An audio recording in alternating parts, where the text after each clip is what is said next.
বিসমিল্লাহির রহমানির রহিম। আসসালামু আলাইকুম। কেমন আছেন সবাই? আলহামদুলিল্লাহ, আমি ভালো আছি।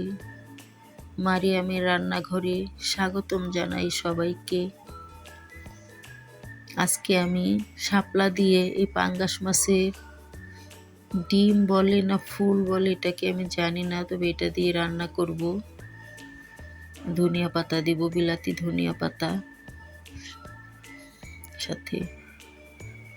এটা আমি প্রায় সময় খাই, অনেক ভালো লাগে, আপনারাও খেয়ে দেখবেন। প্রথমে ফ্রাই প্যানে তেল দিয়ে দিলাম।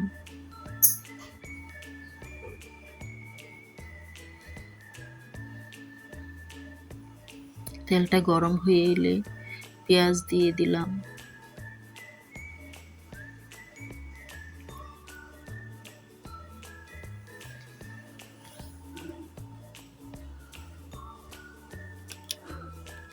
পেঁয়াজটা হালকা লাল করে ভেজে নেব।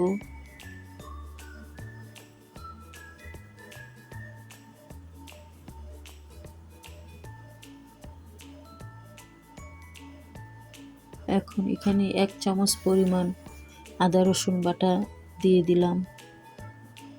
সব সময় পেঁয়াজ হালকা লাল হয়ে এলে তারপর আদা রসুন বাটা দিবেন, তাহলে আদা রসুন একটা সুন্দর গন্ধ বের হয় আদা রসুনের, নয়তো ভালো লাগবে না তরকারি আগে যদি দিয়ে দেন। এখন 1/2 চামচ পরিমাণ হলুদের গুঁড়ো দিয়ে দিলাম। 1/2 চামচ পরিমাণ মরিচের গুঁড়ো দিলাম। ভালো করে মিশিয়ে নিলাম পেঁয়াজের সাথে।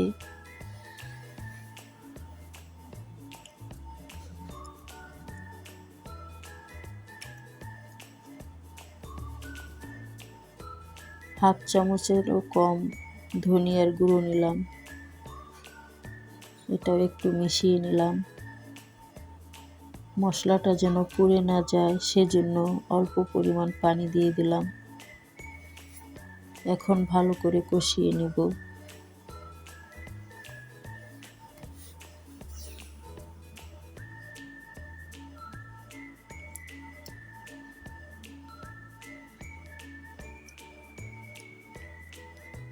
এখন পাঙ্গাস মাছের সেই ফুলগুলি দিয়ে দিলাম। সব সময় তো চিংড়ি মাছ দিয়ে ইলিশ মাছ দিয়ে খাওয়া হয়, এটা দিয়ে কেউ কখনো খেয়েছেন? একবার ট্রাই করে দেখবেন, অনেক ভালো লাগে। আজকে কথা বলতে পারছি না, ঠান্ডা লেগেছে অনেক আমার। সামান্য পরিমাণ লবণ দিয়ে দিলাম। এখন ভালো করে কষিয়ে নিব এই ফুলগুলোর সাথে। এটাকে আমি ফুল বলি, পাঙ্গাস মাছের ফুল। কে কি নামে ডাকেন জানি না, জানাবেন দয়া করে কমেন্টে। এখন শাপলাগুলো দিয়ে দিলাম।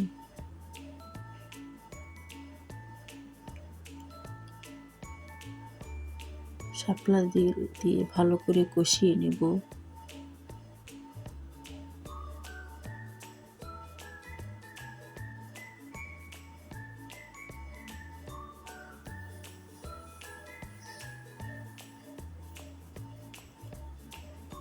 যেহেতু শাপলা তরকারি, এখানে হলুদও কম দিতে হয়, মরিচও কম দিতে হয়। বেশি ঝাল হলে ভালো লাগবে না, হলুদটাও বেশি দিলে ভালো লাগবে না, তরকারির কালারটা সুন্দর আসে না।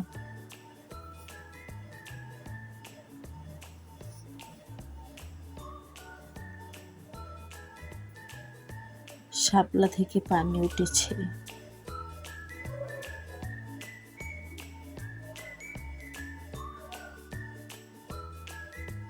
অল্প শাপলা তো, তাই অল্প পানি উঠেছে। এখন আমি এখানে পরিমাণ মতো পানি অ্যাড করে দিব। একটু ঝুল ঝুল হবে রেসিপিটা।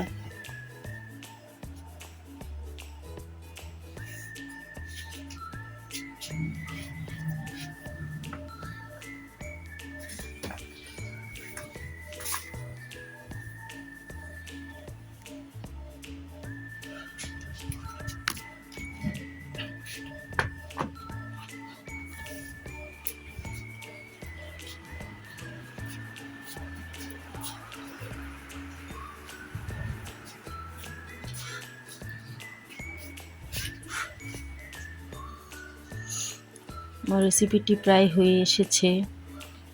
এখন এখানে বিলাতি ধনেপাতা দিয়ে দিলাম। আমি আবার সব তরকারিতে ধনেপাতা খাই, যদি ঘরে থাকে।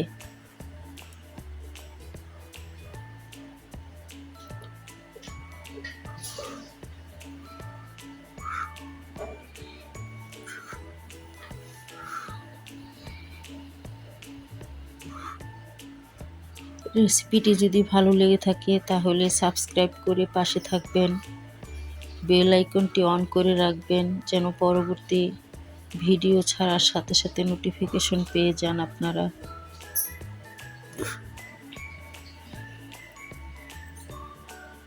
একটা লাইক দিবেন, শেয়ার করে দিবেন। এখন বাটিতে ঢেলে পরিবেশন করব।